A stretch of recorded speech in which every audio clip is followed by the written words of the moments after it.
Good morning, ladies and gentlemen. A special day for the state of Tamil Nadu, which gets its chief minister finally after many days of ups and downs and repeated visits to the the Lok Bhavan now, where the governor kept asking for numbers. Mr. Vijay kept falling short of those numbers, and finally he was able to arrange the requisite numbers to be the chief minister. He's been sworn in, but here's the thing. This is only part of the battle won. He may have been sworn in as chief minister with great euphoria around him. Great indeed. With people tuning in to listen to his speech. And in a true filmy style, even his oath was very dramatic, electrifying. The full theatrics at play. But now that he has been sworn in is where the real second phase of his challenge begins. In fact, this is a new phase of challenges in his life as chief minister. So we are going to decode what those challenges are. Of course, the heightened expectations that the state of Tamil Nadu has from him, and what is he going to do. Do remember that this is a Vijay government, victory for Vijay, with a very fragile majority. And you know what fragile majority means. It is a breeding ground for Operation Kamal. It is a breeding ground for all political opportunists. We have with us the editor-in-chief of TheFederal, Mr. S. Srinivasan. Good morning, Srini sir. How are you? Just before this broadcast, I remember you just mentioned that everyone on the streets in Chennai is just glued into this speech. So there is euphoria. Can't deny it.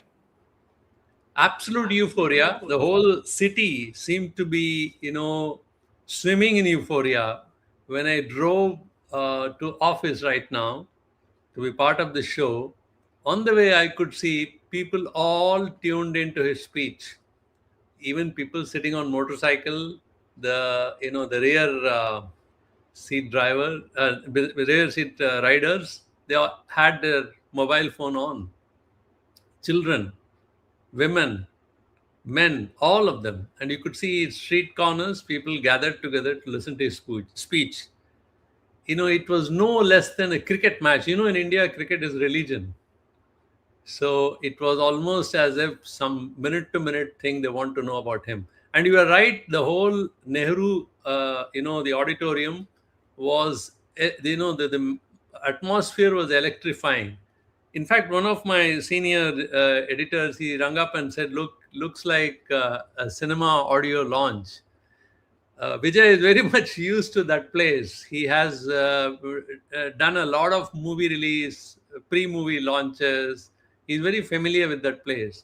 And that's the kind of crowd he's used to. But today, a whole lot of cine actors and others, it looked very little like a political, and that too a program, not political, a state organized event, which normally has a different, decorum and a certain order to it. It was fan and their euphoria all over. And that was expected, Mr. Srinivasan. It was expected. This is a cinema star. He's a youth icon, and he is not ashamed of any of this association, and all of that translated in the swearing-in ceremony. I could see a little bit of inexperience also at play, where he got a little dramatic. You don't see oath being taken like this, where you raise your fist, and so there were theatrics. But here's the thing. You can easily skim over all of this, considering that this is a fairy tale rise of a first-time politician straight away aiming for the chief minister's chair. But the point is the manner in which this has happened and the 4 days of political theatrics that have resulted in this day to finally be here. And that is fraught with lots of challenges in itself. You saw the Congress move in first, and then a little later other political parties like the CPM, CPI, VCK joining in, and thus Vijay being able to get in a 121. But 121 is not very far away from 118. And thus, this is a very, very fragile, wafer thin majority. Do you think that this could be a potential challenge?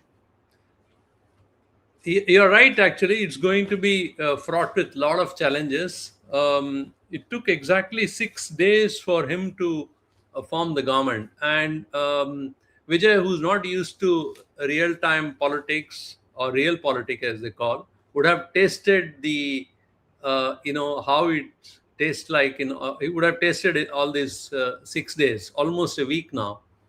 uh, there are so many ups and downs, so many twists and turns. He would have never imagined that these kind of things would happen, and all within a week, almost a week. Uh, you're right. It's a very, very fragile majority, and the kind of support he has got, other than the Congress party, which has decided to join the coalition. Please keep in mind other parties, whether it is VCK, whether it is the left party or IUML, have only decided to give an outside support. They are not part of a ministry or the cabinet. They are not in the coalition. So it's not a post-poll coalition. It's an outside support to a coalition of TVK and Congress. That's how it is right now. So that makes things very fragile, because if you now rewind back, you know how unhappy DMK was. It was very unhappy because Congress suddenly deserted them, lock, stock, and barrel. They just dumped them and then went and joined TVK. And that they described as backstabbing, and even withdrew. They wanted a new seating arrangement in parliament. Kanimuri, leader of their parliamentary party, wrote to the speaker saying, we would like to sit in some other block. They were so angry. Now you could now see why it happened. They said they didn't consult us, but all others consulted them, whether it's the left parties or IUML or VCK, and they all came out and said, we are supporting TVK to keep communal forces out, which they meant BJP's backdoor entry or the governor rule. But on the other hand, they all made it clear that they are still part of DMK alliance, which means DMK still wants to keep a control. They want to keep a check on TVK. And MK Stalin had made it clear. He welcomed Vijay, but he also said that we'll watch this government for 6 months, and then after that we'll start opposing. So basically, the knives could be out for him anytime. He's on a razor's edge. Now, whenever this government start taking decisions, some of the decisions populist, which they took, two decisions he took in front of the crowd today. But going ahead, whatever decisions he takes, if the left or VCK or IUML are not in agreement, you would soon hear a voice of, a protest from them as well. So it's going to be a pretty tricky. How he's going to run this, he needs a lot of experience. He needs support of people and people around him. He needs support. He needs bureaucratic support. He needs some political wisdom. I'm sure he would look out soon for all those, because that is necessary for keeping this regime afloat. But I must make one cautionary note here, that the people's support is there for him in a very strong measure. And unfortunately, the political class, both AIDMK, DMK, which are actually rejected by the people, I think they failed to read the mandate. Even after 6 days, the political maneuvering is still on. You could see that till yesterday. And even BJP, through the office of governor, I dare say, did try to play a bit of politics, quite a bit of politics rather. And that makes it, something very, mystery, because didn't they clear mandate of the people? People seem to be on the street really looking for a change, and it is their will that they have put him on this seat. Very, very close to majority. He didn't get a complete majority, but very, very close to majority. And I think the political class must now understand. And during the his own honeymoon period, if they are seen as putting more and more hurdles in his way, it's only going to be a positive thing for Vijay. But on the other hand, I would also say that this coalition, uh, like Congress within and others outside, you can see a positive element also in that, in the sense that they are at least act as check and balance for the new regime. No, it's interesting. You made some really pertinent points. And you see, while there is euphoria around him, there is also this concern about him being an absolute newbie, or as the Gen Z likes to call, noob. He's an absolute newbie, and there will be inexperience that will be seen. Right from taking oath to governance, you will see that inexperience. But here's the thing, and I would like to draw your attention to the Arvind Kejriwal episode of the National Capital. I remember we were talking about this yesterday. And in Mr. Kejriwal's case, there was a coalition government with the Congress giving support, which lasted only 49 days.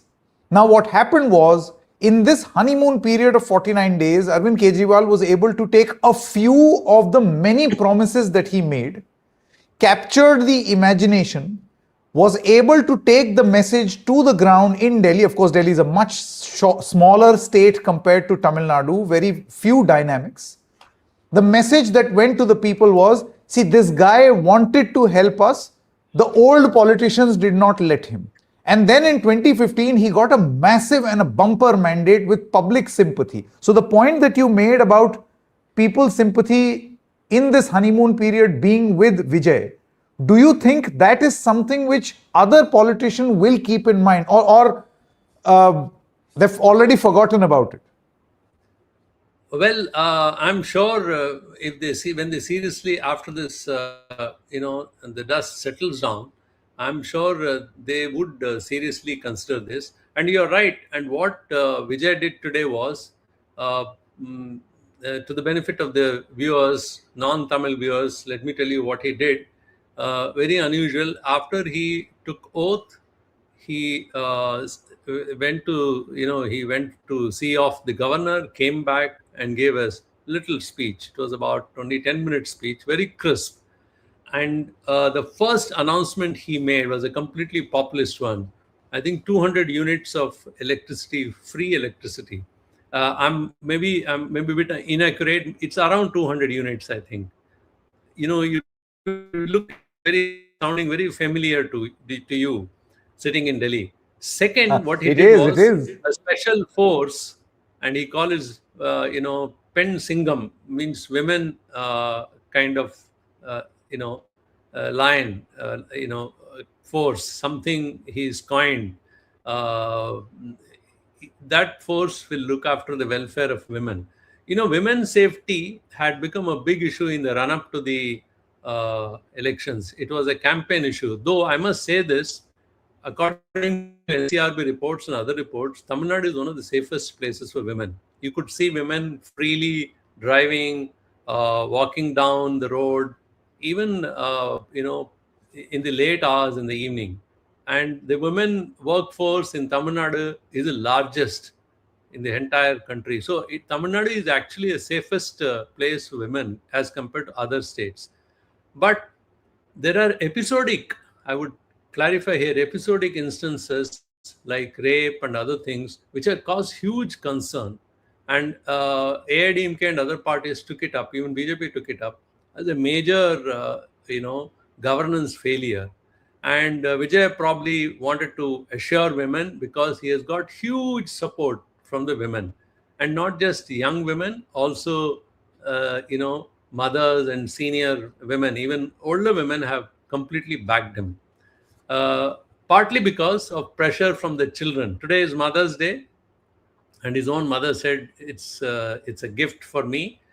And small children pressurize their parents, that they took an assurance from them they would only vote for Vijay. In fact, he thanked his small, non-voting supporters, saying that I'm your Vijay Mama, I will look after you. So this speech is important. First, he said about free electricity. Second is about women's safety. Third, he seemed to have got a lot of support from the rural area because of drug menace. See, this is one scourge which seemed to have reached Tamil Nadu's rural areas. See, earlier the problem was about prohibition.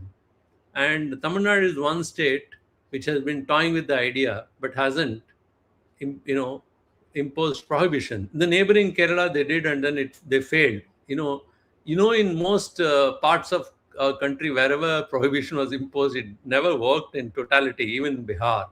But it drew the support of women because they were particularly, at the receiving end of this, drinking habit of men, and they were pretty angry about it. But what is now seemed to be the bigger problem is drug abuse, and he has now promised, and that's the first file, one of the 3 files he signed, is he's going to set up an anti-drug unit, force, regulatory, or probably a force which will ensure that drug menace is stopped. Whether he is successful in that, we don't know. But these are the first 3 decisions he has taken. Hugely populist, but also keeping an eye on what the electorate wanted from him.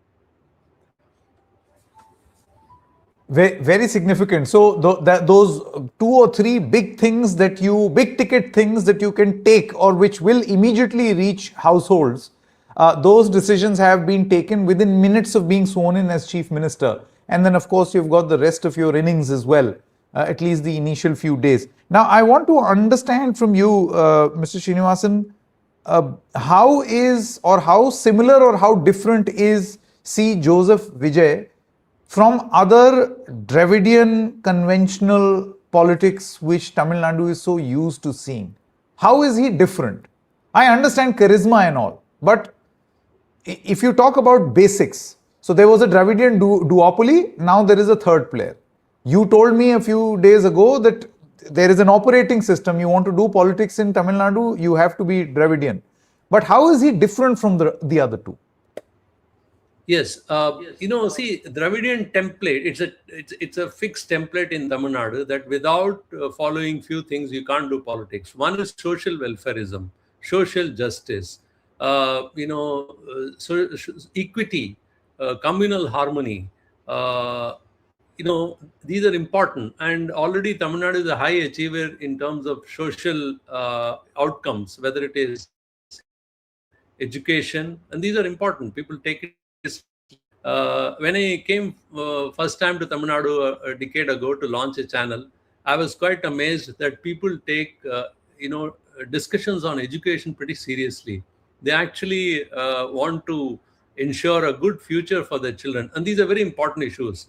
Another big issue, which is an identity for this state, is Tamil language, and at no point they would give away. And Tamil Kalacharam, which means the culture, language, which is part of that, all this, they're very, very particular about that.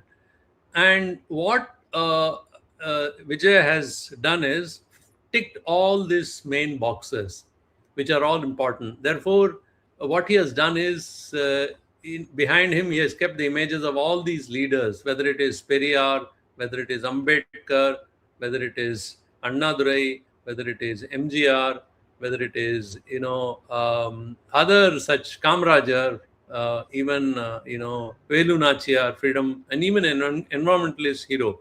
So he has kept all this. So in a way, he is taking along almost all the identities along with him.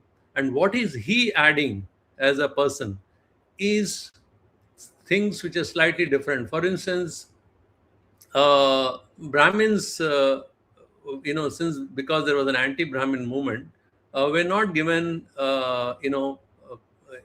much, the tickets or even prominence in the cabinet. But he, I'll have to check whether he has included, but there was a buzz that he might even. So there are tickets which he has given, and he has given tickets to a whole lot of Dalits. Some of the Dalits have actually even won from general seats. Minorities, both Christians and Muslims. So he has, in a way, ticked all these boxes which are important for doing politics in Tamil Nadu. But probably what difference he would make and what is it people are seriously expecting from him. I mean, I would imagine, since these are all given in Tamil Nadu politics, and that way the Dravidian parties have done a wonderful job because they have set a template which is invaluable. People need to go for that. But I think the ambitions and the expectation, like one of the earlier journalists said, Dil mange more, that the people of Tamil Nadu expect more. I think they are not satisfied by the just comparing themselves with some of the North Indian states. They would they seem themselves as a economy which has grown bigger, and therefore they would like to see a level of development which is there in some of the cities, developed cities around them, maybe Vietnam, maybe Singapore, maybe Malaysia. So those are the kind of ambitions here, because every second or third household has one member who's living abroad, either in US or in Australia or in Europe or one of these nearby Southeast Asian countries. That way they are very well traveled. So the ambitions are big. They want better quality of life, and perhaps they want better governance, in the sense reduce corruption.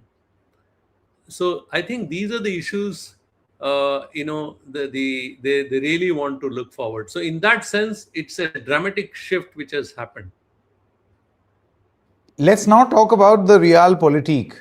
Now that he's chief minister, he will have to, apart from his own positioning and the people of Tamil Nadu, he will have to maneuver the expectations of the center, which will mean it will be interesting to see how his relationship with Narendra Modi and other members of the central cabinet will be. His positioning inside the opposition, we already have Mr. P. Chidambaram's statement where he says that Vijay and his party should be part of the India alliance along with DMK. So how exactly is he going to position himself? Will he show a sort of a adversarial relationship with the center, which we saw in the case of DMK, where many bills were stopped by the Raj Bhavan?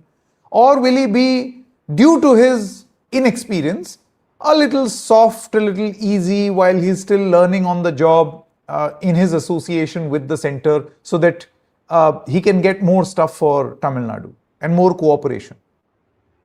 Yeah, that's a good question. Rather, I would say $1 billion question. How he's going to conduct himself, and that's very important. From his temperament, what we see so far is he has tried to take all groups, all sections along with him, and he seemed to have an open mind as far as constitution of his cabinet or the selection of tickets, candidates for his own party. How does he govern is a big question, and there is inexperience all around him, and you could see that inexperience spilling out in various ways. Apparently, when the invitation was to be sent to prospective partners, I think I told you this. Instead of writing them a formal letter, WhatsApp messages were sent to them. In fact, the governor also, the party had sent an email saying that, we have got 35% plus vote share and therefore we should be called to form the government. I think it's later dawned on to them that, look, they need to send the list of MLAs and this is not enough. So, there have been a number of, I'm sure they quickly learned all these things, how to get into governance. I'm sure a solid bureaucracy will back him. For instance, another thing today happened, very interesting thing, and it could be controversial. I'm sure somebody will issue a statement later today that when the program started today, normally in Tamil Nadu, whenever program starts, they start with Tamil Thai Vazhthu, which is basically Tamil anthem, state anthem. But it began with Vande Mataram, followed by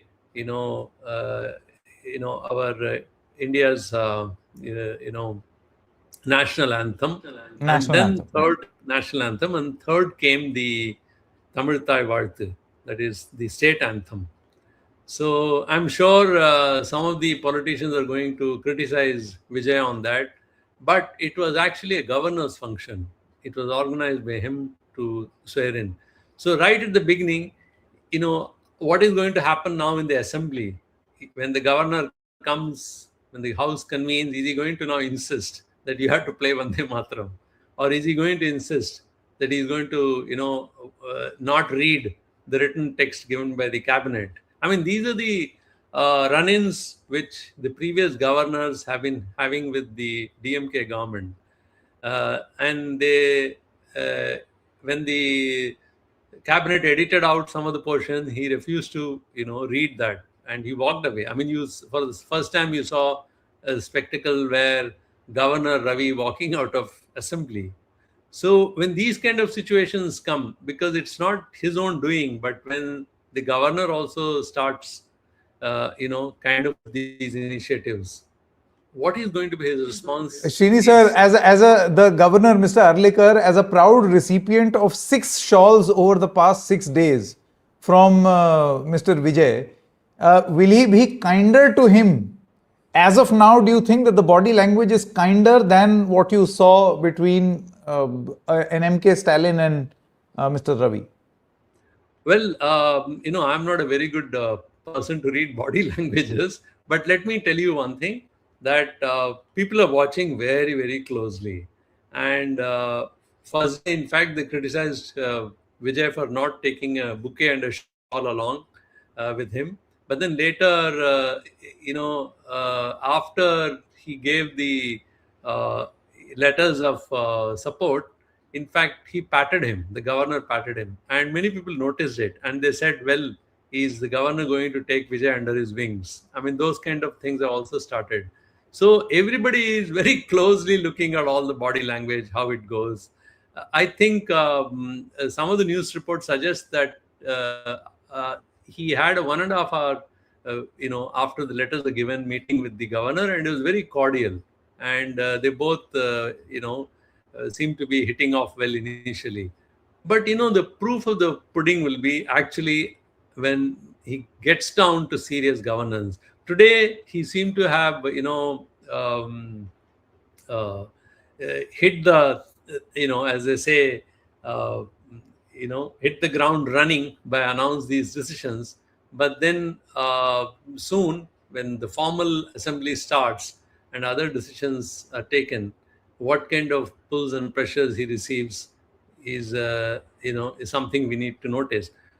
Because today Vijay himself made it very clear that there is the finances are under huge stress. He said, we'll get to know the details when I actually get into those ministries, but the finances are pretty stressed. So he has lots of challenges, and he has to face. There is a challenge. One is the expectation from the people.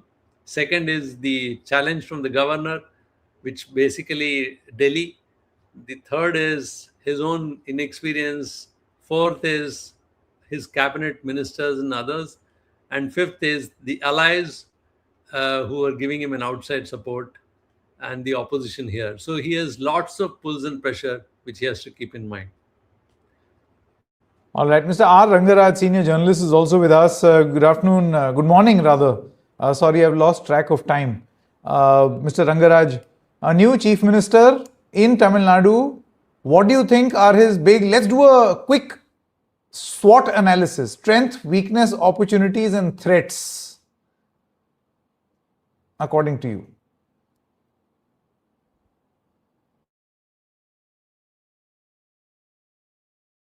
Can we unmute Mr. Rangaraj, please?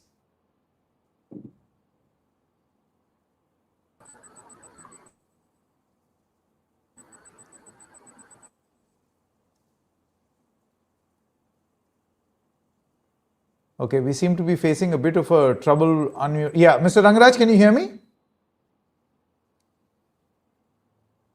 I think here's what we'll do. Mr. Rangaraj, if you could unmute yourself. What I think is happening is that our studio as well as you both are attempting. Yeah. Okay. Yes, sir. Please carry on. He's again on mute. Mr. Rangraj, just unmute yourself, please. And I would request the studio to not unmute him, please. Just one person do it, please.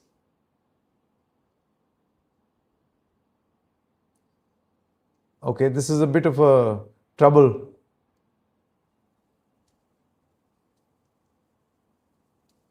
No. So, Mr. Rangraj, just stay on, please. Just stay on. I'll ask the studio to do this for you. Just one moment. So, my request, okay, he's left. Well, now, Mr. Srinivasan, here is the thing. What we saw right now, metaphorically, the mute, unmute, the selective muting, the selective unmuting, if this were to happen in the politics of Tamil Nadu, which it will, and I can tell you with political reporting that you have done and experience at my command, problem is that when you hit the real world of politics, you have to keep quiet on certain occasions, speak up on certain other occasions, switch sides on certain occasions, and do all of these things in the name of politics and in the name of relevance. Do you think this is going to be the single biggest challenge of TVK's Vijay as he moves along? To learn the tricks of the trade. Right.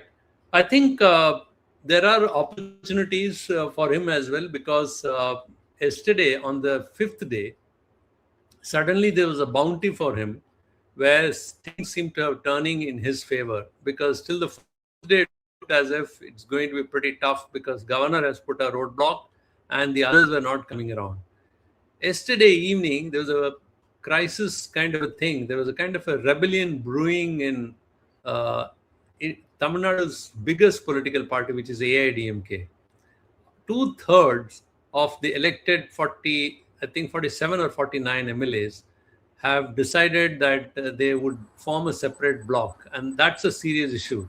So going forward, one has to see how Vijay handles that, because he still sits on a wafer thin majority, and if help comes his way, how is he going to look into it, and whether some of the support which he comes, he also has to be careful that it doesn't become a Trojan horse in the long run. So he has to be extra careful while receiving the support from other quarters as well.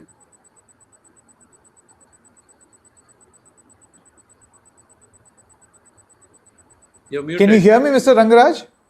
Yeah, I can hear you. Yes. Good morning. Finally, you are on unmute and we can hear you. Mr. Rangraj, your opening comments and what you think are the big strengths, weaknesses, opportunities and threats for actor Vijay. Sorry, Chief Minister Vijay. The first thing is of note is that for the first time, parties which were at the center stage for more than 5 decades, the DMK and ADMK, are sort of off screen now.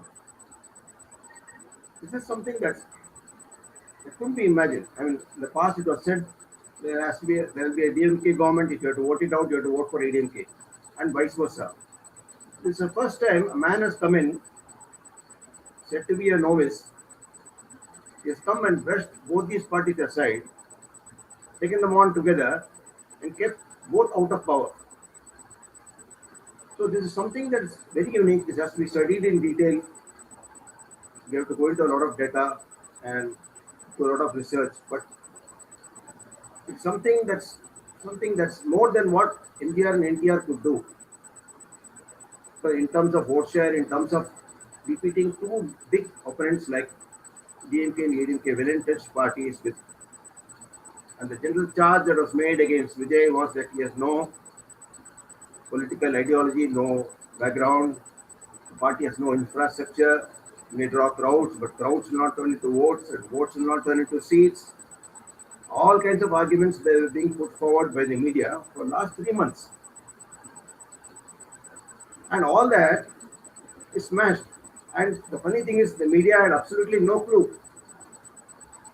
They had no idea that there was a strong undercurrent in favor of Vijay. I thought Vijay will do very well, but maybe he'll land up in 70. I told Srinivasan maybe he'll reach about 70, 75 seats, which itself he thought is huge. and DMK maybe 100, just 3-4 days before the elections. But in the last 3 days, there's a further upsurge of about 3%, 3 to 4%, and the DMK moved down from 35 to 31, and vice versa. TVK moved from 31 to 35. That explains how they were able to cross 100 mark, and DMK came down from 100 to 70. So it's for DMK to introspect and find out what has happened. But it's truly remarkable. I think there is something. It's not Gen Z. It's nothing. It's not that kind of thing. But there has been a kind of a revolution among the weakest of the weak, the poorest of the poor. From what I could see, I could see auto drivers, mechanics, carpenters, agricultural labor, fishermen, daily wage earners, and also people who are well employed in IT companies. It's a very strange factor. People having good salaries, purchasing power, good incomes, want good life. There are no issues per se, but they were also wanting to vote for Vijay. So ultimately, if you see, Vijay has struck a chord among the people, a good section of the people, and the olden days of politician with all the usual mantras and slogans and manner of speaking and the political approach, these are all smashed. This generation doesn't believe in that kind of ideology and historical baggage. They like somebody, they voted for him, pure.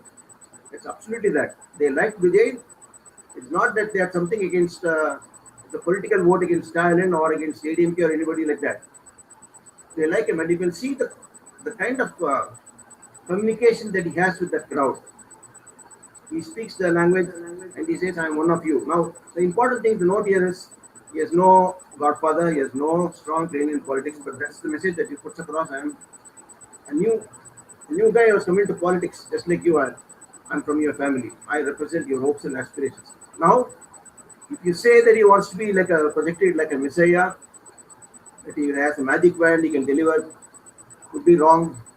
It will take maybe 2-3 years for that to sort of unwind.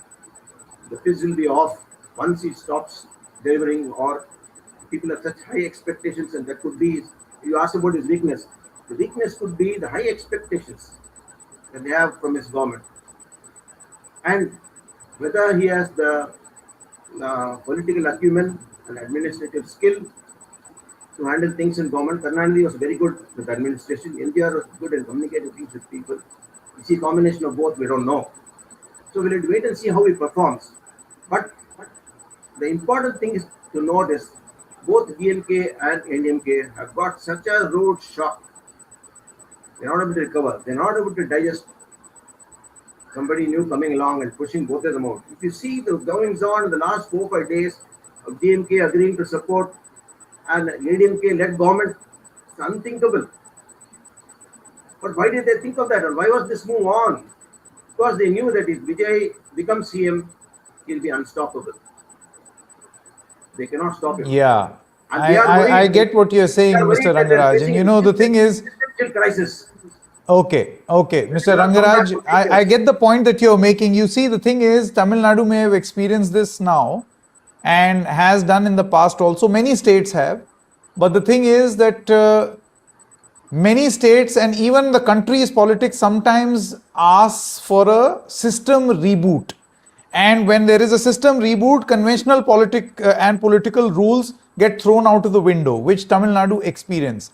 But then, as time passes, the biggest challenge is that these change makers and outliers become more of the same.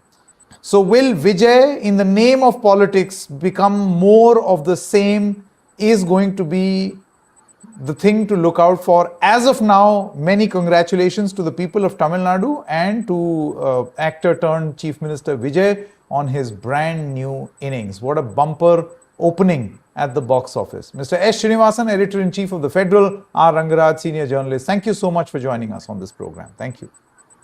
Thank you.